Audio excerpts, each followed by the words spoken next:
Welcome everyone to Mongabay's webinar series for journalists, broadcast to you live from LinkedIn and YouTube. However, I always recommend that you subscribe to our YouTube channel so that you can be notified when this webinar is edited and uploaded after we're done here today. So today's webinar topic is pretty big. It's how to investigate commodities or products and their supply chains. But before we get into that, I just want to remind you, as with past webinars we've done, we are seeking pitches on this topic. So if you have a story that you'd like to pitch to us related to supply chains or products and their ties to deforestation, you can do so by heading to Mongabay.org, click on the opportunities page, scroll down that page, and then click on either the tropical forests, palm oil, or changing Africa SRPs.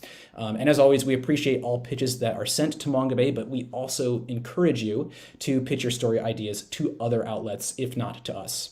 And while many of you already did this when you registered for this webinar, we really encourage you to sign up for our occasional email newsletter, which you can also find there on that opportunities page.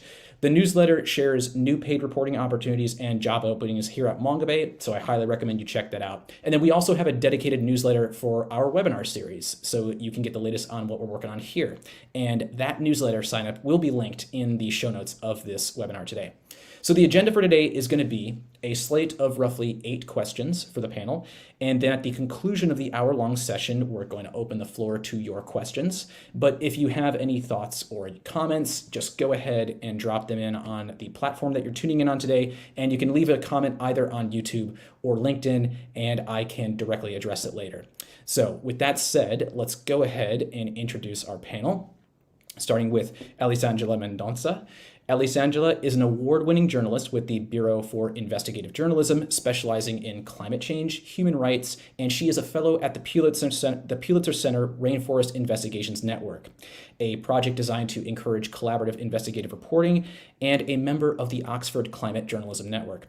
Her writing has also appeared in Mongabay, The Intercept Brazil, and the Thomson Reuters Foundation. Elisangela, thank you so much for joining us today. Hello, thank you for having me. And then also joining us today is Andre Vasconcelos. Andre is the Global Engagement Lead at Trace, a data-driven transparency initiative that maps the international trade and financing of agricultural commodities, providing tools that enable companies, financial institutions, and governments to address tropical deforestation.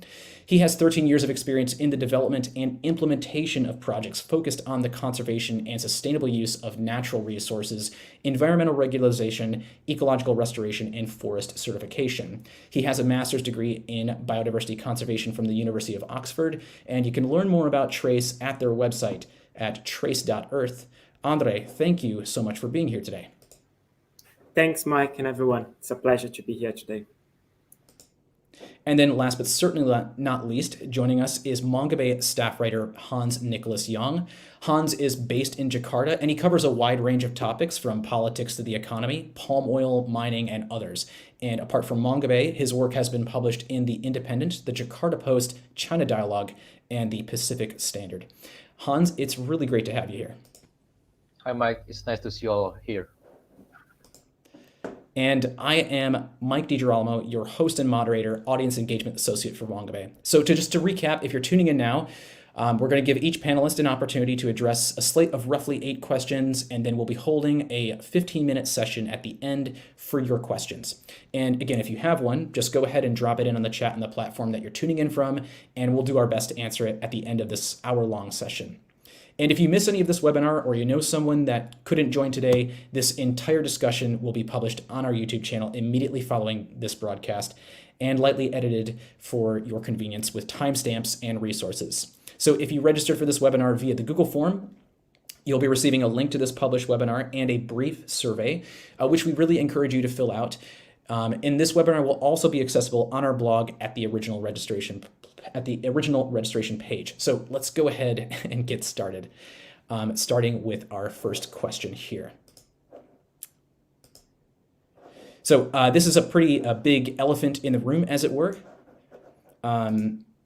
The deforestation-free regulation proposed by the European Commission, which is banning the import of dirty commodities, regardless of legality, is obviously a really big story, which once adopted is going to have a huge impact on what products eventually make their way to the EU and potentially other nations should they choose to adopt similar legislation. But a big question I have is, how exactly does this regulation increase or incentivize deforestation-free transparency? What should journalists be watching out for in the coming years to see if this policy has its intended effect? So anyone is free to go ahead and start the conversation. I think I can start. So I think the first thing that we have to keep an eye on is implementation, right? So this is a piece of legislation that's very complex. And while these new EU regulation represents a historic breakthrough in holding companies to account for deforestation in their supply chains and other illegalities, on the ground, the reality is very different. And what critics have been saying to me is that the EU needs to work in partnership with producer countries to help them tackle deforestation across the whole country, rather than simply the EU supply chain. So in a way, I think the legislation may still lack the teeth to prevent deforestation, especially if political pressure from trader forces pressure from traders can force the EU countries to overlook the when a company is non-compliant, for example, with the new regulations. So I think the key here is watching how the EU will actually implement this. Also, the legislation is far from being perfect. There are several loopholes. For me, in looking into Brazil specifically, I think the main loophole is that this new piece of legislation, it doesn't include other ecosystems that are at risk right now. So in Brazil, we have the Cerrado biome, which is home for at least 5% of the planet's biodiversity, and it's not covered by the legislation because the legislation only covers rainforests. So I think we still have it's still a long way to go. It's an amazing initiative, and it's great that we have this legislation, but there are loopholes that we need to work on, and definitely we have to keep watching it. Great, thank you, Lily. Anyone else want to add to that? Yeah, maybe if I can just add in complement with what Elisangela just said. I mean, first, it's important, as Elisangela rightly pointed out, that the regulation is a landmark and will certainly shape the sustainability and governance of the supply chains. But it definitely needs to go beyond cleaning up only the supply chain of Europe, of the European Union countries. So if we look at the data for certain commodities, like, for example, soybeans from Brazil, the European market only accounts for 15% of these exports from Brazil. Or if we look at Indonesian palm oil, it only accounts for less than 10% of all exports from Indonesia on palm oil. So it's very important that the European Union not just clean up their supply chain, but also engage with other consumer markets, like, for example, China, the US, and many other markets, to see how, to avoid what we are calling this leakage effect of them just cleaning their supply chain, but then the dirty soy going somewhere else. So I think if the EU really wants to make an impact on the ground, it's critical that they seriously engage, not just with the producing countries to help them to implement the regulation, but also with other consumer markets. And as also Elisangela pointed out, the implementation, I mean, I think the regulation is out there, the text is finalized, but how it's going to be implemented is key. So it definitely needs to engage with producing countries to make sure it is a fair regulation, right? Because ultimately it has this extraterritorial mandate. So we will influence how other countries use their own land use. So they need to work together with producing countries to make it fair and make sure it does not exclude, for example, smallholders from the supply chains. Great, thank you. Hans, did you have anything to add to that? Yeah, sure. If I can add a bit into that, I think as Andre pointed out, it is very important for the EU to engage with producing countries like Brazil and Indonesia. And then I think it's going to be really, really important to see looking forward how this engagement is going to look like. Because from what I heard, um, there has been there was a lack of engagement between the EU and producing countries at the planning stage of this EU deforestation regulation. A lot of these producing countries they were quite upset because they said that they weren't really involved in the drafting of this regulation. So they believe that their voices weren't really being heard by the EU. So that's why it is going to be really important to see how the EU gonna mend all these quote unquote broken relationships with these producing countries, and how they're going to actually work together in terms of improving the sustainability of the supply chain, especially in terms of improving transparency. I think that's going to be really crucial moving forward. Great, thank you all. And we sort of, I believe we started to get into the subject here, but Indonesia and Malaysia have expressed a lot of discontent with the regulation. So, what should journalists be looking for when covering the export of commodities from these nations as they try to adjust to this new policy? Maybe I can start with that. Yeah, go. Yeah, I think it's going to be important to look at the changes in terms of policies that these countries like Indonesia and Malaysia will adopt to respond to the EU deforestation regulation. So far, I've heard a lot of noises, a lot of like bickering complaints from Indonesia and Malaysia, saying that the EU basically unjustly targeted countries like Indonesia because the EU commodities like sunflower and rapeseed oil cannot compete with palm oil. Um, so in my opinion, the dialogue hasn't really moved forward on how changes can actually be implemented on the ground, how policies can actually be improved to to tackle deforestation.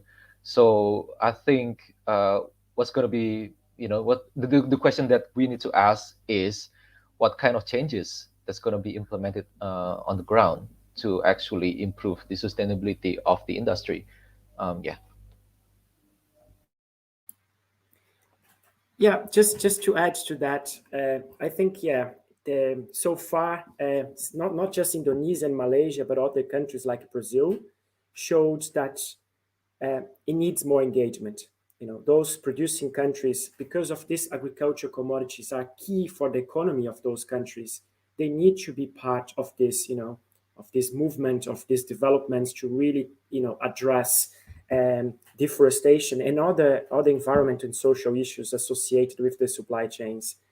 I think just to, the EU regulation have many mechanisms, but there are two that are crucial. One of them asking for full traceability, or asking companies to, to provide geolocation or where they exactly they are sourcing from. And the second one is what they're calling the risk benchmarking.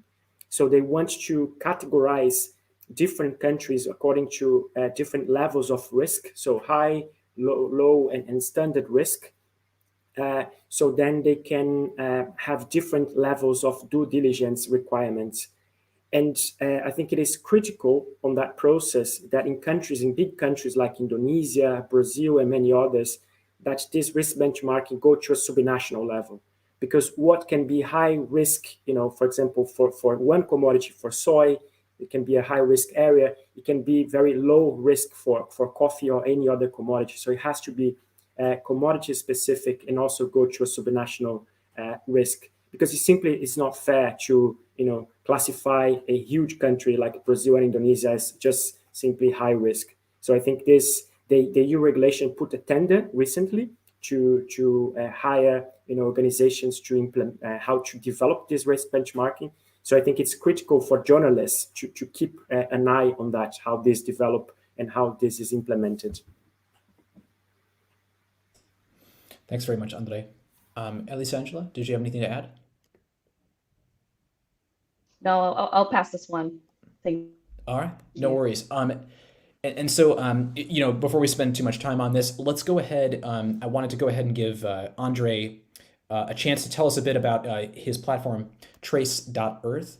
So, Andre, we're going to give you a few minutes here just to explain how Trace can be used and share a couple of use case examples with us. So, Andre's going to go ahead and share his screen, everybody. Sure. Thanks, Mike, and thanks for the opportunity again. Just before I go into the website and the platform, so Trace is an initiative that really, you know, between two organizations, Global Canopy, which is based here in Oxford, where I am speaking now, and the Stockholm Environment Institute based in Sweden. So it's basically two organizations that developed this initiative to really help, you know, to increase transparency in the supply chains associated with deforestation. So our goal is to help to bring this information to really enable consumer markets, companies, finance institutions to really take actions, you know, to address this problem. So I'm just going to share my screen quickly here and show a little bit of the platform that we have online. Can you just confirm, Mike, if you can see my screen? I can. Yeah, great. So this is one of the main features that we have in the platform, which shows, you know, how our data is displayed. So here, I just bring an example of soybeans exports from Brazil. So we are looking at a comprehensive map of all the soy production and exports from Brazil, looking from the municipalities where they are produced, going to the traders that source and export these commodities, the importers, and the countries of destination.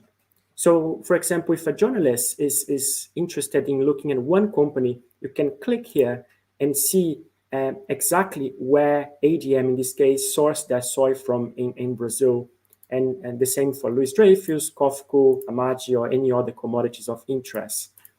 We can also do that for specifically countries or economic blocks. So if we click here in the European Union, we're going to see where this soy from Brazil comes from to be exported to the European Union.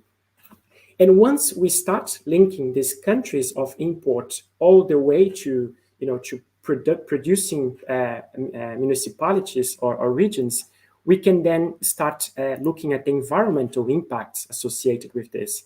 So here we are looking at volumes, but we created one metric that we called soy deforestation exposure, in which we estimate what's the risk or what's the exposure of these companies being purchasing soy from areas that had been recently deforested and then exporting to consumer markets.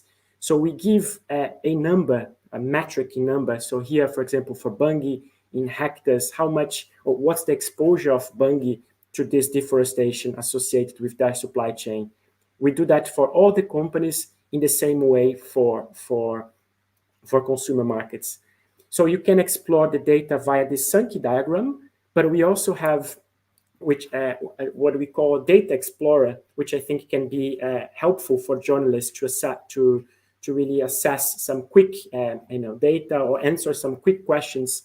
So, for example, here looking at Ivorian cocoa supply chain, you can explore which are the biggest importing countries, both in terms of looking at a chart that you can download, or you can also look at the table and see the percentages and the volumes that they source. You can also look at exporting companies, the regions of production, and the biggest regions of production here in the table as well. And you can explore this not just for these two commodities that I showed, but for many others. You can look at the financial flow. You can also look at the emissions associated with land use change, linked to these commodities. So here I just wanted to, briefly share a little bit of what we do.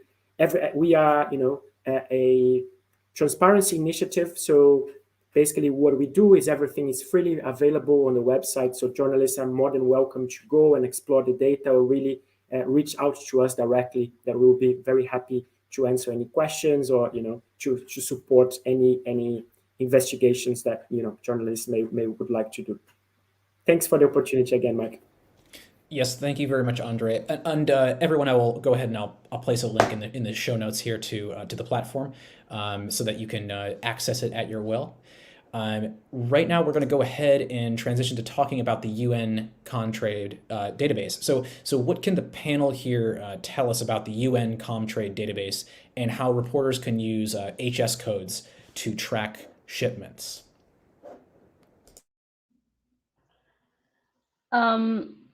So the HS codes, they're a standard system basically of numbers that are used to identify goods or services that are being purchased from and to different countries. So it's a way to kind of understand the complexities of the global trade, and the UN Comtrade database gives you some surveillance to deal with global trade data. So you can use the platform, you can use the tool to understand what are the flows and what are the buying and selling countries, what are the main goods, and you can select a period of time. So it's a very useful tool if you want to understand what's going on in the world in terms of trade for specific products. For example, if you're investigating a specific commodity, it's very useful. And I've used it several times before, but it gives you the big picture, in my opinion. So when I need to be very specific, I'm used to try other things, so other tools, especially those that give me access, for example, to more details about specific shipments. So in order to do that, I look into bill of ladings, so the documents that are issued every time that goods are shipped out of country or received in a different country. So usually I'm more interested in specific companies' trade. So I need more information on the goods that are being shipped. So when you start an investigation, when you start doing your thing, go to this tool, and it will give you a very good understanding of what's going on, and then you can dig deeper as you need. That's a really great overview, Lily. Does anyone else have anything to add to that?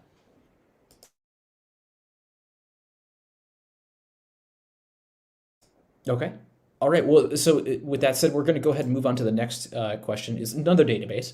The Global Investigative Journalism Network has a really large database of resources for journalists, and I'm going to go ahead and share those in the show notes of this webinar, and I will try to drop them in the chat here while we're speaking.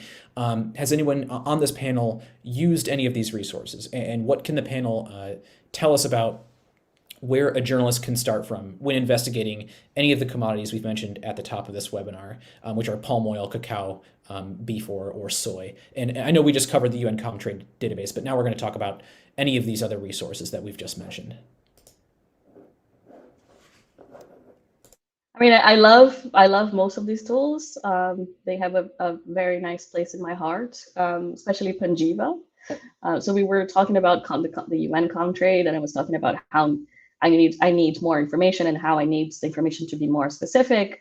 So the Panjiva data is brilliant.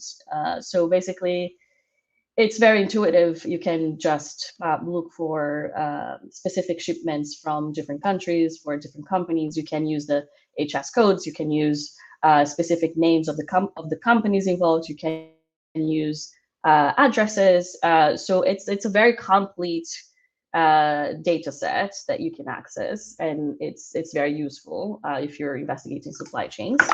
The bad news is that it's very, very expensive. So in order to have access, you need a lot of money or a very nice friend that can help you. But other than that, you also have, I think you have in Portuguese as well, somewhere here. Another service to Panjiva that's also very, very helpful. Does the same thing, but covers fewer countries. So I'm still a big Panjiva fan. all the other tools are very useful as well. I don't want to keep talking, but if you guys want to jump in and just comment on the other tools. Absolutely. And before anyone jumps back in, I did just put the link to the GIJN Resource Center, which gives you some of these reporting tools that we've been speaking about. You can find it via that website, and that will be linked in the show notes as well. But yes, please continue.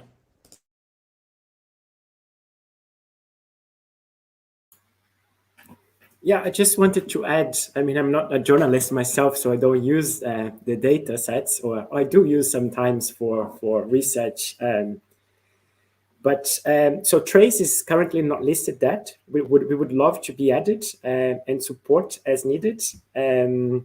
Because, I mean, just when I presented here, I forgot to mention that we don't cover the holes or the we don't do traceability from farm to fork, or in other words, from the farm all the way to the retailer, but we cover the meat part of the supply chain. So we really help, we believe, journalists to take this first step of, what are the commodities that they should look at? What are the regions? Where are the hotspots where these commodities are specifically linked to deforestation and so on? Which are the companies that they need to investigate further?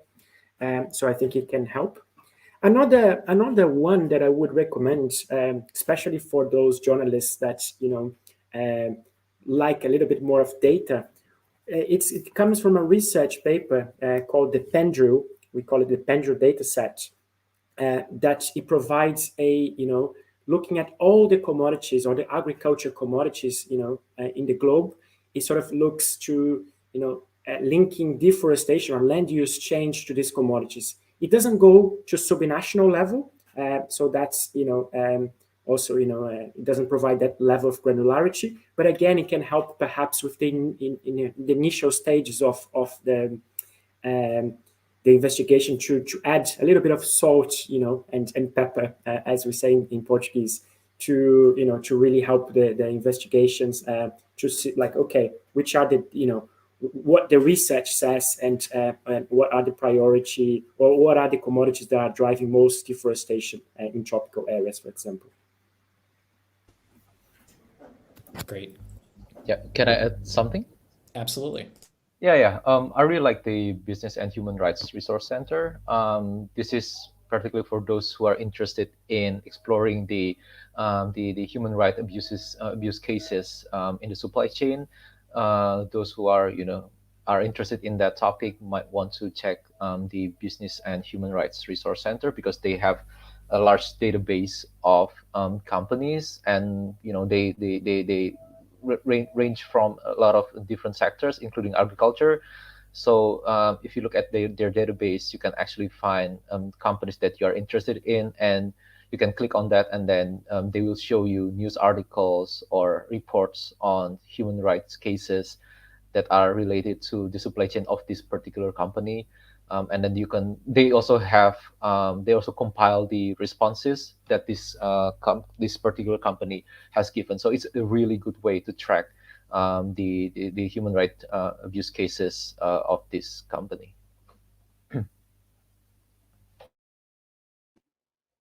Yeah, just to add that Trace definitely needed to be on GIJN's list, because it's a very useful tool and I use it very often.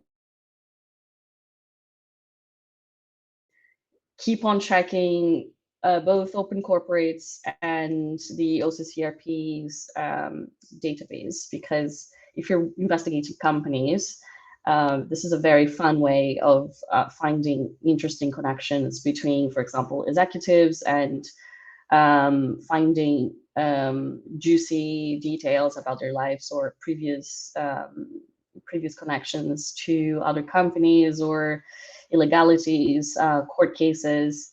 I would just say create an account in the Aleph, which is the database put together by OCCRP.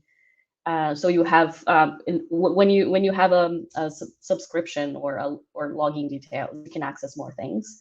So the platform is really, really useful. All right. Thank you very much, all. I'm going to go ahead and move on then to our next question here. And this deals with cross border collaboration. So, what can the panel here tell us about the importance of cross border collaboration on supply chain investigations? As we know, supply chains of these commodities can involve, some deception, concealment of illicit activity. So, how can collaborations increase the effectiveness of your investigations?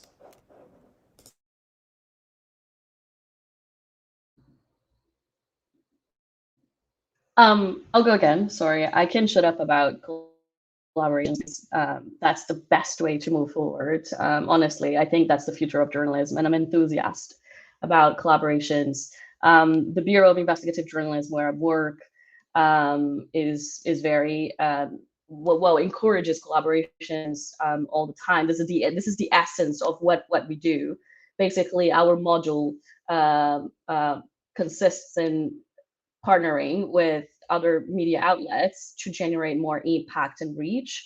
So we always start investigations with this collaborative mindset, because ultimately what we want is that our investigations to spark some change in the world. So we need partnerships. We need that the story doesn't die after the date of publication. We need it to continue to create waves. And the best way to do that is collaborating with different people, different journalists, and journalists in different organizations. Also, when we combine efforts, when we combine knowledge and skills, we definitely can get more things. So in my previous investigation earlier this year about collagen, we partnered with journalists in Brazil. We partnered with journalists in Europe, in the US. So we kind of complemented each other. We had different skills. So one of us had a lot of experience with satellites. The other one had experience with scraping. The other one was really good on the ground, so for underground reporting. So in a way, it's a way of having several newsrooms working together as one. And this is not only beautiful, but this is also so exciting that journalists, for a change, they stop competing and they start working together towards the same goal. So this is also great. It's great for everyone. It's great for our career, but it's also great for everyone as a result, because we are here to serve society. This is our role in society. We are here to serve, and we have to serve people better by exposing more wrongdoing and holding people in power to account. So collaborations is a very interesting way to do that. That was really beautifully put. Anyone else have anything to add to that? Yeah, can I jump real quick? Yeah, I think what Miss Angela pointed out is very true. That investigation is really important. I think it's a way to go forward in terms of investigation. That's because of globalization. There's a lot of companies that have operation that span across different countries. So I think it's going to be pretty difficult for journalists in one geographical area to do all these works by themselves. For example, I am based in Indonesia, so what I can do is to investigate the impact of a particular company operation on Indonesia, on, let's say, a province or a village, right? But then this company is headquartered in, let's say, South Korea. So it's going to be very difficult for me to do investigation into that company, to trace their paperwork, their document. So I'm going to have to rely on fellow journalists who are actually based in South Korea, who actually speak the language, who have connection to the corporate actors in South Korea. So I think investigation, that is something that's much easier if I collaborate with journalists from other media and other countries. And another thing why I think collaboration is really important is because it is a very effective way to minimize the risk of investigation. Because as you know, there's a risk of being threatened with lawsuits by these companies. So by teaming up with other publication with other news outlets, I think it's a way to spread out the risk of being sued. Yeah. I can't agree more. Sorry to interrupt, but I can't agree more with you about how this also helps to minimize the risks, because of course you can get sued, but also you can, well, you can be harassed on the ground. You can, be detained by police officers, for example, that will question you about what you're doing there. And, in countries like Brazil, this happens. This can happen. And if you're working for an organization that nobody knows, that's dangerous. That's dangerous for you. So, for example, if a police officer just questions you about what you're doing there, there's a lot of corruption, of course. I'm not talking about good police officers here. But if you say, "Oh, I work for the New York Times. I'm working for the New York Times," or collaborating with the New York Times, it has a weight. So also, if you're investigating a company, for example, I work for the Bureau of Investigative Journalism, which is a mouthful, a name, so it's a big name, but nobody knows us outside of the UK. If I say, "Oh, I'm collaborating with the Guardian," for example, everybody knows the Guardian, so it's also easy to manage these difficulties, these more practical difficulties on the ground. Yeah, and if I could just add 2 points on that. I mean, first, for us to highlight the importance of the work that you guys are doing, that Mongabay is doing, with all this and investigative journalism in general. I think it does make a huge difference, and it really drives impact. It really drives change. So it's critical what you guys are doing. So that's the first point. And just to bring and add to what others already said, but looking at supply chains of agricultural commodities specifically, it's a very complex subject. Involves many different countries, involves many different complex subjects. So by collaborating, it also brings different perspectives, right? Of people on the ground with other people, that are representing more the consumer markets.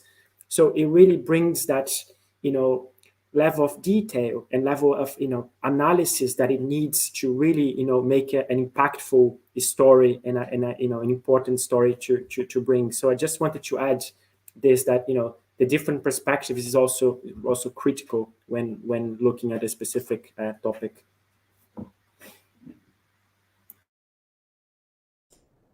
All right, these were all fantastic points. With that said, I'm going to go ahead and move on to the next question here. This one has to do with undercover reporting. So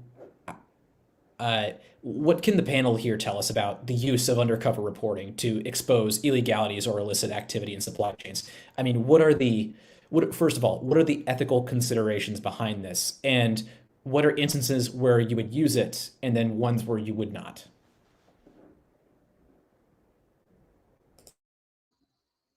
All right, I'll start. Well, first of all, it's not something that you can use the way you want, you want, and forget about what you watched in the movies. It doesn't work that way. So you can't just pretend that you're someone that you're not, and be deceptive about what you're doing.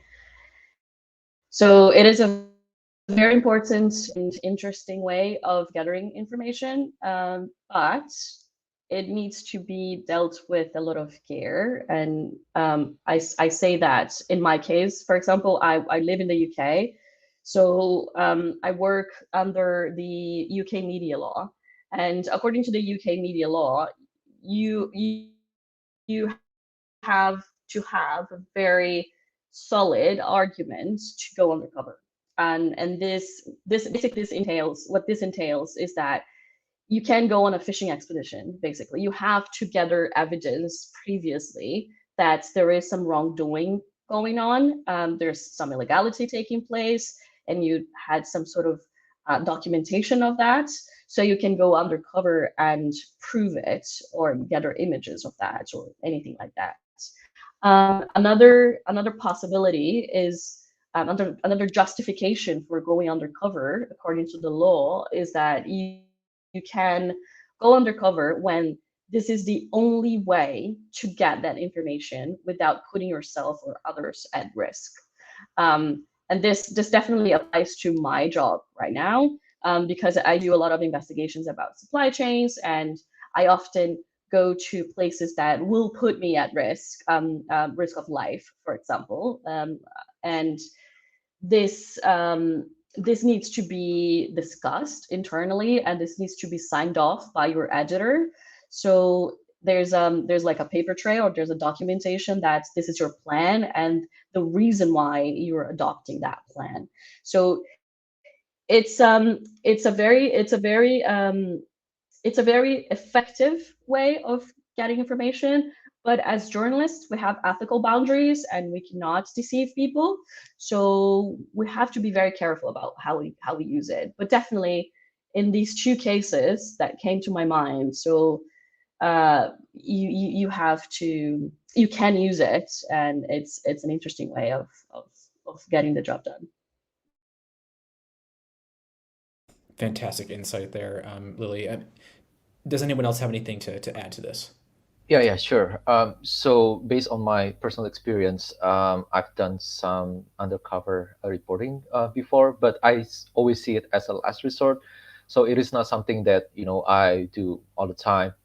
Usually, my editors are the one who propose it, and the way that they talk to me about it is that if the need arises, if you feel like there's no other way for you to get that information and to feel safe, then you might need to go undercover. So there have been some instances where I felt that I there's the only way to get that information, which is to go undercover.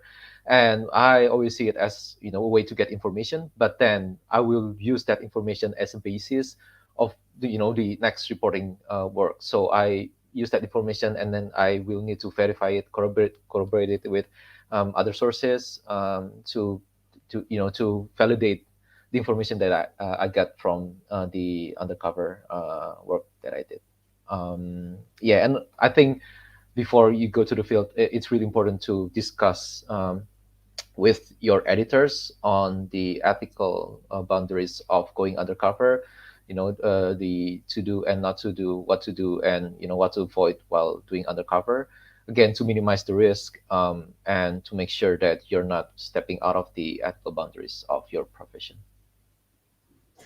I just want to add one more thing, because we were talking about risks, and I think that it's so important that journalists are more aware and more concerned about the risks that they are facing when they are doing their field trips. Well, just a year ago, we lost a colleague of ours, so Dom Phillips and Bruno Pereira in Brazil. They were murdered in the Amazon. So this was a high-profile case of a murdered journalist. Dom was British, and a colleague of mine. We were all very sad about everything that has happened so far, but it also sheds some light on the importance of us being more careful. And I've worked with many different journalists in different countries, and I can say for sure that we're not being as careful as we should be. So we need to be more thorough about risk assessments, about having a very detailed itinerary when we're doing field trips, and a communication protocol. So we have to keep everyone informed about where we are and what we're doing at least twice a day, if we can, because that's the difference between staying alive or dead. Unfortunately, it shouldn't be this way. We should have the freedom to go wherever we want and do our jobs properly, as journalism is so important for democracy.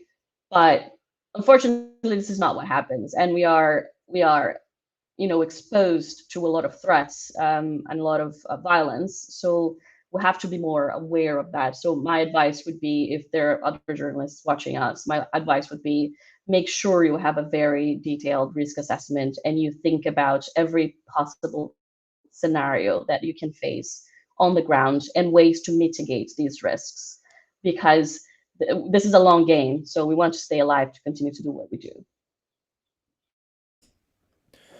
Well said. With that said, I'm going to go ahead and pivot to our next question now. So this one has to do with making stories relevant to readers. So, we talk about supply chains, we talk about products like palm oil and deforestation, but how can reporters more effectively make these supply chain stories relevant to our readers, from the plantation to the supermarket, as it were? Has this been done effectively in the past with commodities like chocolate or palm oil, and how? What are some examples that you can point to?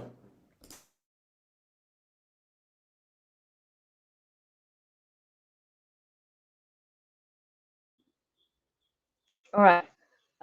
You guys will get tired of my voice here, so but Not at all. Not at all.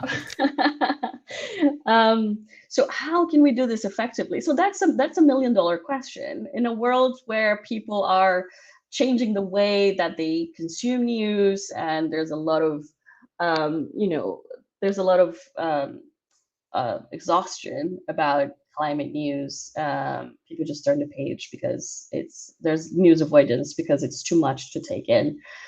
That's the $1 million question. How can we still make people interested and make them pay attention to us? So that's really tricky.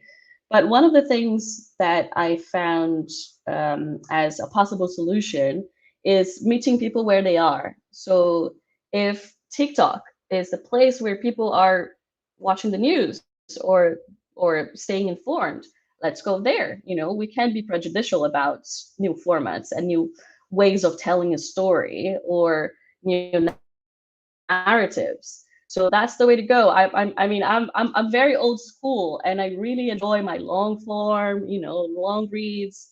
But I know this is boring. I know people don't read that anymore, and people don't pay attention to videos that are longer than 30 seconds. So if I have to tell my investigation that took me 10 months in 30 seconds, this is what I'm going to do, right?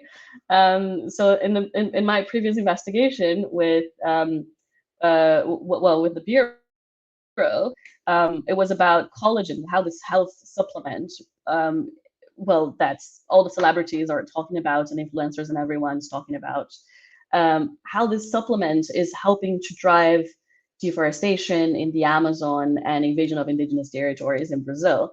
So that took us 10 months to put it together, and 6 journalists involved.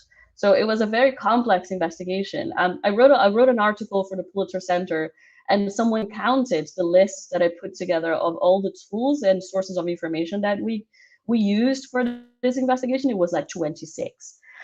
So 26 different sources of information. So this was a very, very complex story, difficult to put together, especially because nobody has ever done that, investigate this specific supply chain.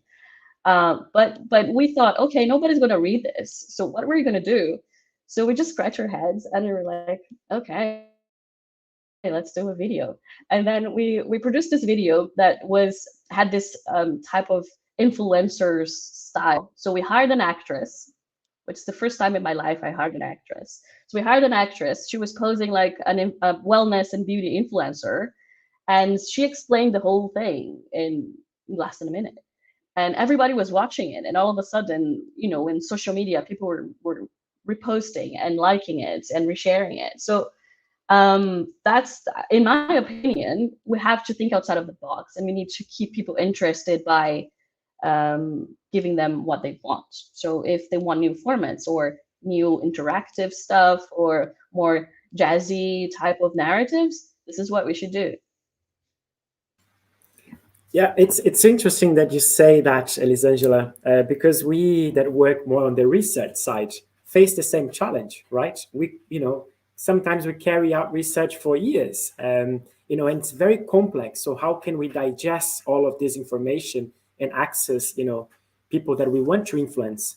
And as you rightly pointed out, sometimes we carry out the research for 1-2 years, and then the impact that we have is only in 1 minute that we can speak with a policymaker. and we have to really digest all of that information in 3 bullet points, and that's critical. But also adding to that, how can make the narrative also more familiar with the readers or more impactful to the readers? So perhaps linking, when talking about deforestation, land use change, linking to climate change, to the emissions associated with this land use change.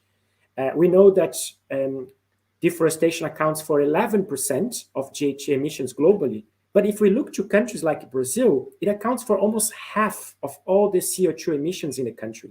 And people still are not familiar with that, So how can link up that, those narratives, for the Brazilian audience, for a Chinese audience that are more sensitive to, to emissions or to food security as well, how all this deforestation impact, the production of those commodities and the economy of these countries.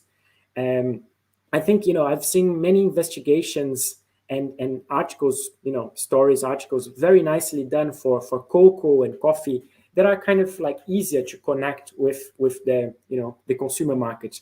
But for soy, for example, it's still a bit of a challenge because soy is used for animal feeds that then, is the chicken and the pork is consumed by humans. But also how can you link that to brands that people know, right? Sometimes we talk about the traders, but the traders, they do have a reputational risk, but some people still don't know them, right? But how about the retailers? So I've seen one of the stories that the Bureau of Investigative Journalists did, looking at, for example, retailers here in the UK, that was quite impactful because everybody knew, everybody would go to these shops to buy their grocery and the food. So I think that kind of resonates better and sort of sensibilize, the readers and the people. These are all fantastic points. Before I move on to the next question, I just wanted to give Hans a second if he had anything to add. Hans, did you have anything to add to this? Yeah, sure. Just quickly add to that. I think another way to create the narrative between for the audience is to actually name the products that these brands are producing. Because sometimes, based on my personal experience, I just buy things without knowing the brands behind these products. So by actually naming the products, for example, snacks, I don't know, like shampoo or makeup, then it's going to be easier to convince audience on why they should care about what's happening on a remote like village in Indonesia and the deforestation in it, compared to just naming the companies. I think that's what what I've been doing. I don't know whether that's effective or not, but I think that's one way to actually help creating the narrative. Got it. Thank you for adding that in there, Hans. Really quick before I move on to our last question, we've got about 7 minutes before our audience Q&A. So if you're watching right now, if you're one of the people tuning in live, go ahead and drop a question into the chat that you want to ask our panelists here, and we're going to address it in just about 10 minutes from now. So yeah, don't be shy. Feel free to go ahead and leave a comment, question if you have one. That said, this is our last question. So where do investigations end? What kind of follow-up reporting should a reporter be doing on brands or companies that have been investigated? What are some examples of the kind of follow-up that you think reporters should do more of, and what does that look like? I'm happy to, as a non-journalist, happy to put some provocations here to start us with.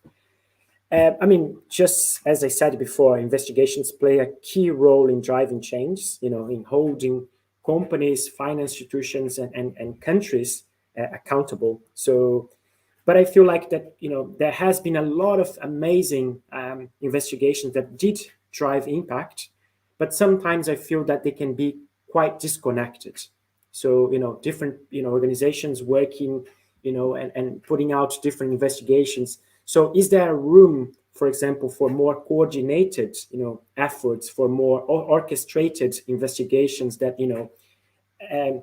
tackle the issue from different angles? Is there a room, for example, that combines, or a room for a platform that combines the different stories on one specific company? So we've seen, for example, investigations on single companies, But then I think people end up forgetting, and it's difficult to look at all the different investigations for a single company. So is there a room for a platform, or at least for articles to look at all these stories that came out, in one company or one commodity that combine them together?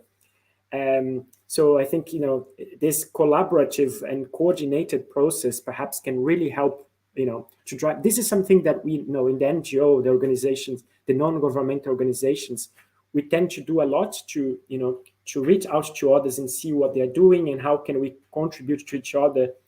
And by experience, from my own experience, I see that a lot of the journalists get in touch with us with when they are already sort of advanced with their own idea of investigation. But it's really rare that journalists get in touch to say, just to explore some ideas, just to think about what are the issues that you guys see, from looking at their research and the data side of things. So I think just put a provocation here on that. I love that idea of exploring new possibilities before we actually start investigating and putting a lot of effort on something, because investigative journalism is complex, it takes time, and it's expensive. So it's always good to know if we're walking towards the right direction. I think after the panel, you can tell me if you're thinking about any specific company. I would be interested in learning if you have any specific company in mind for my new investigation. But just to say that usually when we look into a specific company, I'm talking about from the Bureau's perspective, we have a very thorough we have a very thorough public interest assessment. So although there are companies that we don't like, and we'll never tell which are they, other companies that we don't like, we can't just simply target a company just because we think that company is not doing well in certain areas. So we need to have a very detailed public interest assessment to say, hey, we are looking into these companies specifically, and we are focusing only on this company because of these and these and these reasons.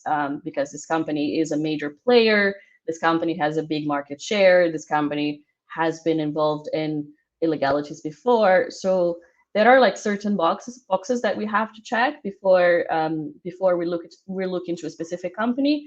But at the Bureau, we look into systemic issues, and usually this involves different players and different companies.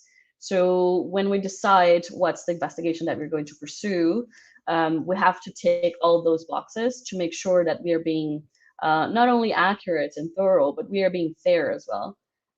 So this is why usually we don't focus on one company specifically, unless it's a very good story, and we are journalists, and we want good stories to be out. So if there's a story that it's irresistible and it needs to be out and it checks the public interest assessments, this is what we should do. Great insights there. Hans, go ahead. Sure, I'll just add something quickly. If the question is when will investigation ends, I don't think it will ever end. I don't know if it's possible because based on my experience, I've always seen like all these environmental cases, they are always ongoing. Let's say when there has been like a settlement of a dispute between company and a local community, even if that's the case, there's still work to be done, right? In terms of like remedy, providing compensation for these communities that have been impacted.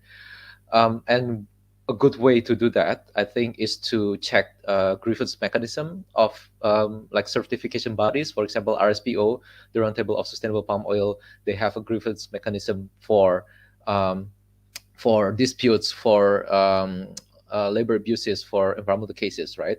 So a good way to track, to actually do a follow up on these cases is to check on the database, on the mechanism, because they usually have follow up reports on that, on whether remedy has been carried out or not, or on whether like forest restoration work has been carried out or not. and that way you can actually use that information as a basis for your follow-up reporting. Great. Does anyone have anything else before we move on to audience Q&A? Just quickly on that, I think Elisangela brought a really important point, which is to be fair, right, on the investigations. I mean, we know that these companies are not static, supply chains are not static, they are dynamic. So these follow-ups are critical to see, do there's, problems that were found during the investigation, were they, the implementation, were there, any actions implemented to really drive change, and is this company now being, taking actions and really moving forward? So I think it's important to highlight that, because we want to be, at the same time that we want to put in spotlight, illegal activities or the destruction of nature, we also want to recognize progress, right? So I think it's an important follow-up of stories. Alrighty then. Well, that concludes our planned discussion here. And now we're going to go ahead and move on to audience questions. And we'll go ahead and have a hard stop in, I think we have plenty of time. So we'll have a hard stop in less than 30 minutes. But I'm going to go ahead and address our first question. But just if anyone is tuning in and now or has been watching and you have a question, now's the time to go ahead and let us know about it and we will address it. So this one is from a viewer named Francis. So Francis says, are there specific data sources that you can recommend for journalists based in Africa for investigations?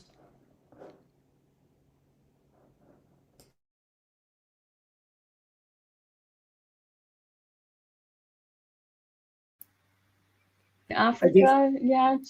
But yeah, go ahead, Andre. No, I was just going to mention, well, it's I guess it depends on the commodity or supply chain that you are mostly interested in. For example, in Trase, we do look at, the exports of cocoa from Côte d'Ivoire, and we look at where are the production regions, to what extent these exports are linked to deforestation, and land use change, and what are the main companies sourcing from Côte d'Ivoire and exporting to Europe or to the US and so on. So this is one example, but I guess it would vary quite significantly according to the topic that you are interested in. The UN Comtrade is another one that can help starting with this investigation process. Yeah, so those are the two that came to my mind.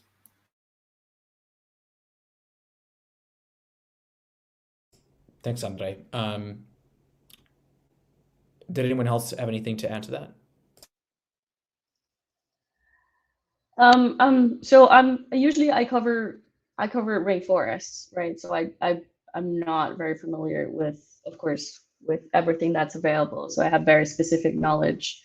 So usually the WRI for environmental and deforestation data, and they have done a lot in the Congo Basin.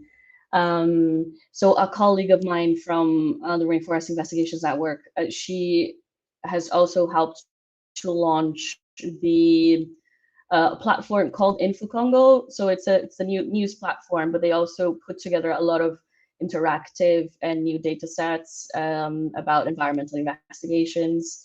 So, and this would include the whole basin, so all the different countries. So that's one thing to look into as well. I also remember the good people of Code for Africa.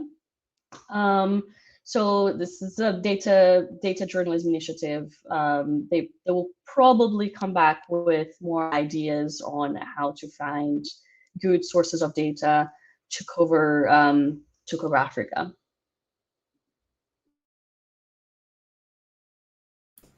Just to add on that, because you mentioned WRI's work, Elisangela, and I think it's a really good point. They have a platform, Francis, called Global Forest Watch, which brings together many different data sets, looking at land use change, restoration areas, and protected areas. So I think this can be a nice, general source of information as well.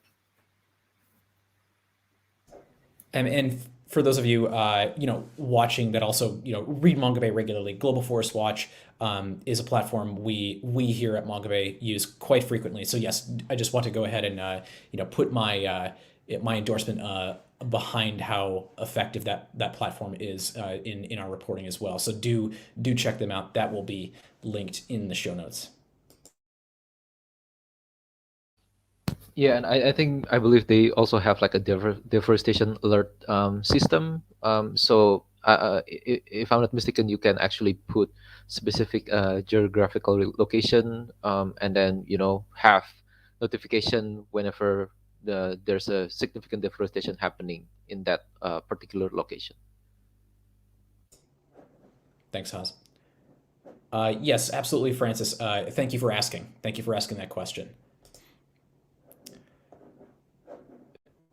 This is a rare instance, but we don't have any more questions to cover here. Otherwise, I would go ahead and move on to some more. I we do have a bit of time left before we have to close it out. If there was any other point that we didn't touch upon, or another question that perhaps one of our panelists was hoping to talk about that we didn't get a chance to talk about, I'd like to go ahead and give you the opportunity to discuss that now before we sign off. But if you don't have anything, no worries. I think I have a question for Andre, if that's okay.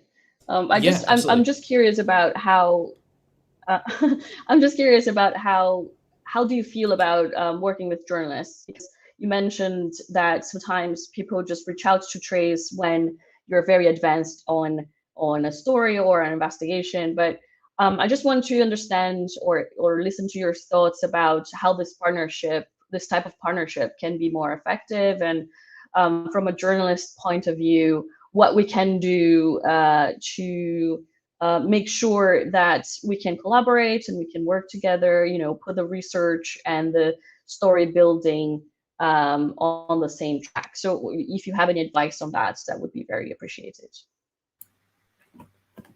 Thanks, Elisangela, and such a great question. I mean, I've been working with Trase for the last 5-6 years, and I spoke with, I would even say hundreds of journalists really during this time. And we, I think from experience, one thing that I really appreciate is when journalists get in touch, when they're using the data and they get in touch in the beginning of the process. So then we can, talk a little bit about the limitation of the data, how the data can be most useful, what, when we talk about deforestation exposure to companies, what that actually means, So we worked with journalists like that since the beginning, and I think that really helped to bring data to the story in a more impactful way, in a more meaningful way. We also worked with journalists that came to us in the very end of the story and asked just a couple of questions, and we saw when we saw the article out, we saw that the data was not really, the numbers that the journalist brought was not really saying what the data was meant to say, or the journalist was not even aware of the limitations of the data. So we really appreciate when journalists get in touch with us in the beginning or middle part of the story of the investigation, so then we can really help with for them to understand the data. So I think that's a critical point indeed. Thank you.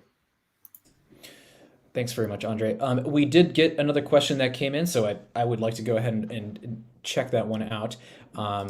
It says, do you have any guidance on how to invite or persuade local communities to collaborate in conducting investigations?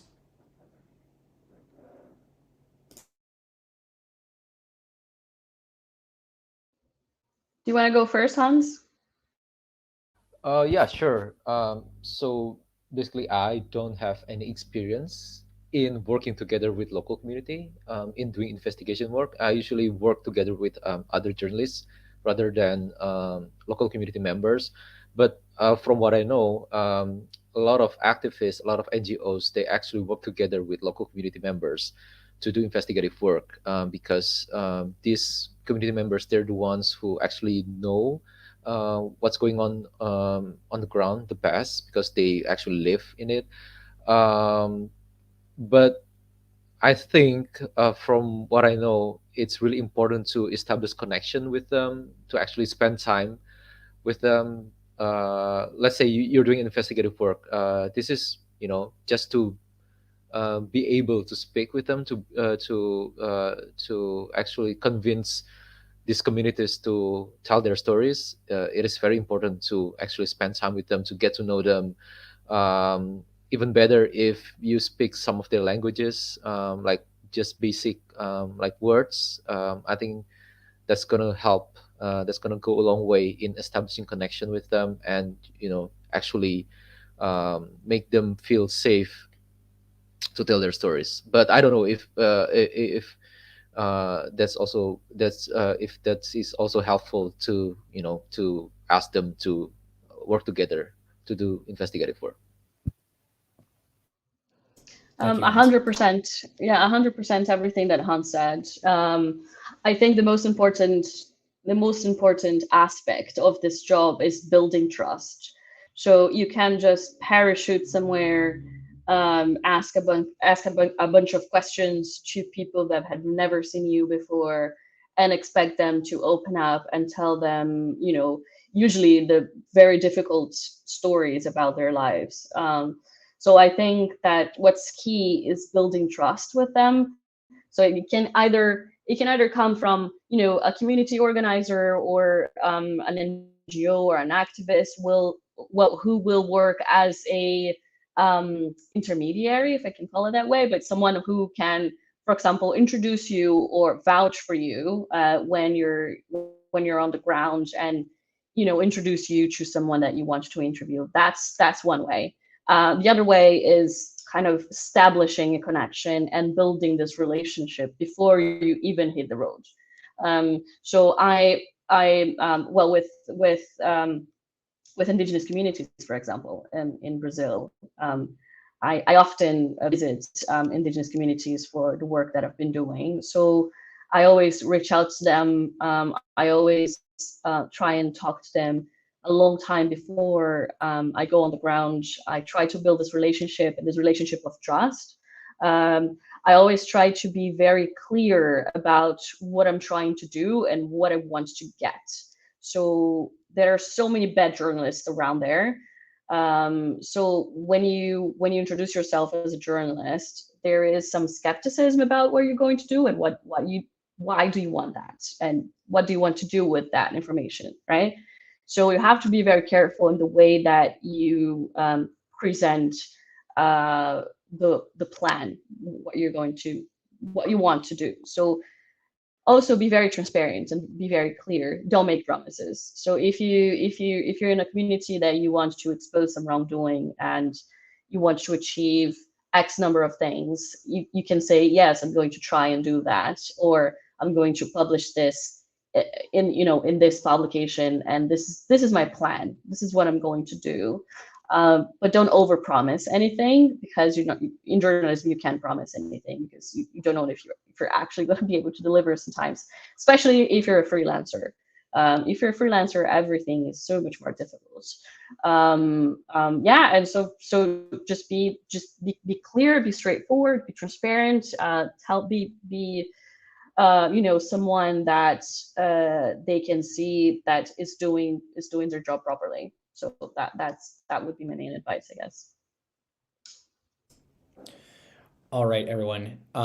So that is about it for our discussion today. I just want to thank our panelists here for joining, particularly the Bureau of Investigative Journalism and Trace for providing their expertise and insight today. And thank you again to our dedicated audience for participating in this webinar series. We really always appreciate you guys joining and participating. And so we would love to hear from you.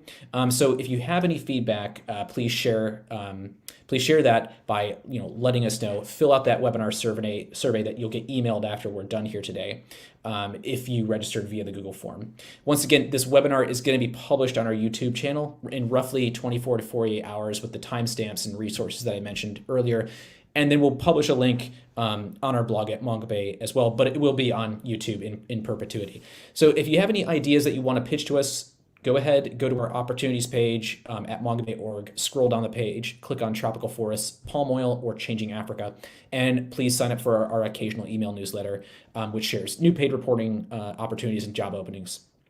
So make sure you also subscribe to our YouTube channel here and follow us for future discussions. You can connect with us on all of Mongabay's social accounts, from Facebook to LinkedIn, Mastodon, and others, where we will post announcements and updates in advance of each. And just a little plug for a major podcast series, which has relevance to today's topic, is the Mongabay Explorers podcast. It's a narrative-style long-form podcast series that explores a region of the world, its unique species, environmental conservation challenges. We've premiered our season on the Congo Basin. You can go check that out now. We've published 2 hour-long episodes, and we're going to publish a third one very soon. So I highly recommend you give that a listen. Our next webinar is going to be on planetary boundaries in July. I've already published a YouTube link, or I will publish a YouTube link to that, so you can click on notify me when that one is about to go live, or click on the LinkedIn event that I'll create for that broadcast, and you can watch it on LinkedIn. I'll be joined by journalist Claire Asher and Mongabay editor Glenn Schur and journalist Sharon Guynup. So it's going to be a good one. I hope to see you all there. So thank you all so much for joining me here today. It's been a pleasure, and I'll see you at the next one.